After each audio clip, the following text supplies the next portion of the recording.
Hello humans, and welcome to my next video on ranking the characters in Disventure Camp. So as you can see, I had kept the same list as last time, and from now on I'm going to be doing rankings of each individual episode, not for the overall cast, but I wanted to revisit this list because I do feel like there are some that I had ranked a little unfairly. Like, Fiore did not belong in D tier. I think she is a solid B, honestly. I did not give her the credit she deserved. And Ali has also grown on me, actually. So, yeah, I feel like B tier is a good spot for them. I kind of want to lower Jake, but it's less because I don't like his storyline and more because I'm kind of bored with him at this point. You know, he was already one of the main characters of the first season, and now here he is returning, and I don't know, I just feel like it feels way too similar to the first season. And, yeah, Gret remains here because I don't... She's sympathetic, but only because they completely ruined Yoel's character.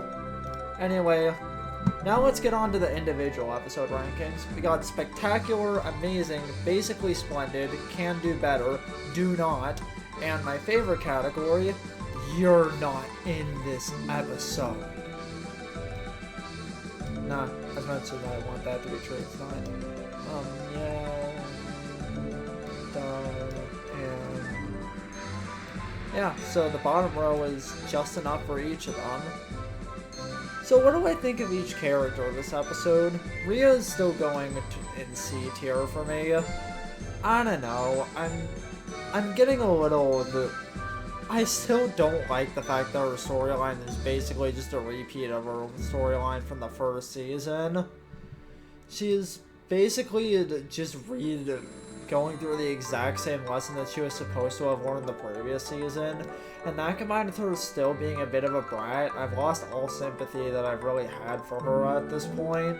I will say that... Oh, I should have ranked the contestant that's been eliminated.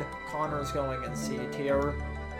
But yeah, Rhea was definitely an interesting character.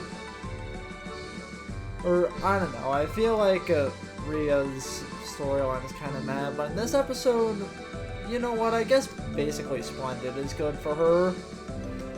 She's definitely an interesting character this episode. It's nice seeing them delve more into her friendship with Connor. Oh yeah, I probably should have explained what actually happened in the episode. It was the musical episode of the season, so that's pretty neat. Yeah, Connor, Rhea. As for Connor, I don't know, I feel like his storyline could have been way more interesting than it actually was. It was interesting, the idea that him and Alec became friends, but until this episode, I never really felt like that's where they were going with the two. I don't know, they had kind of... I'm saying I don't know a lot, aren't I? They felt like they interacted with each other a lot, but I never really felt like one needed to be with the other for any reason. They had... I guess it was the fact that I wish we saw more bonding between the two. Though there are so many characters and only so much screen time. Even still, though, I feel like Connor could have been a lot stronger than he was. And since he's eliminated so early, it basically means, just like in the first season, he's only there to assist Rhea's storyline. I'm glad they added the thing with Alec, because without it, Connor would have very easily been one of my least favorite characters of this cast. They pretty much just threw him in to do a repeat of Rhea's first storyline. So yeah, Gabby is another character that I think basically Splendid is a good tier for her. I'm still just kind of waiting for that moment where she actually does something. She is a really fun character, and I'm kind of bummed that she's gotten shafted so hard these first few episodes. I'm hoping that this means that we're going to build towards a better storyline for her in the future, but I honestly wouldn't be surprised if she was booted the next episode. Yeah. Gret, Okay, you know what? I might as well rank Yule again. My opinions have not changed on Yule at all since the previous video. I get that the entire point to his character is that he's unlikable, but he's unbearable at this point. It went so over the top with such a realistic subject matter that I kind of feel uncomfortable every second he and Gret are on screen.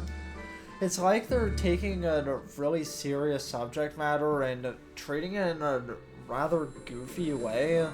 I don't know, I just don't really like it, and I hope that you'll eventually realize the error of his ways. The only thing that would really make this satisfying is if he saw the error of his ways and it was too late and he already messed things up with Gret. Speaking of which, Gret is still in... I remember putting Gret in B tier. This episode, she didn't do anything apart from with Yule, so I guess C tier was a good spot for her. It's kind of my big problem with Gret. I'm just waiting for her to do something. Aiden. I still think that Aiden is a good A tier character. He has really improved this season. He still feels like the everyman character that he was in the previous season, but now he's actually really way more sympathetic, and because of that, I'm just really excited to see where he goes.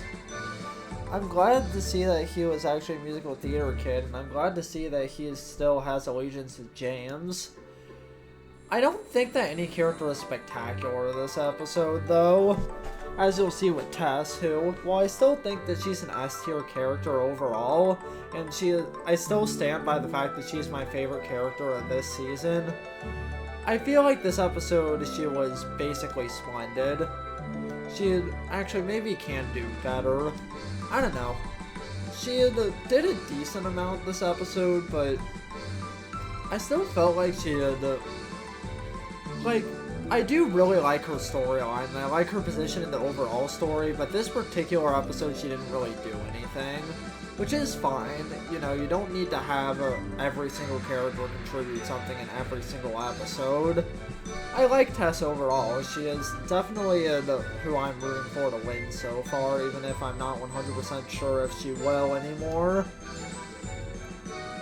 As I said, I was initially way too harsh on Fiore, but I don't know, I feel like the gag of everyone hating Fiore is kind of running its course at this point. We already know what every single scene with Fiore is going to be like, and I'm just kind of hoping that they just get her and Alec making up out of the way as soon, because if they don't, it's just going to be the same thing over and over and over again, and I don't really want that.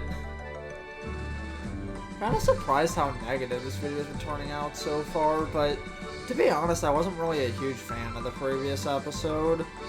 That said, Alec is still amazing. I do really like the fact that his story is a continuation of the story from the previous season, and he's just really enjoyable. Not much else to say. I liked his friendship with Connor for as short-lived as the actual friendship was, and I like his consideration on whether he should play the game or to stick with Connor. That was really neat.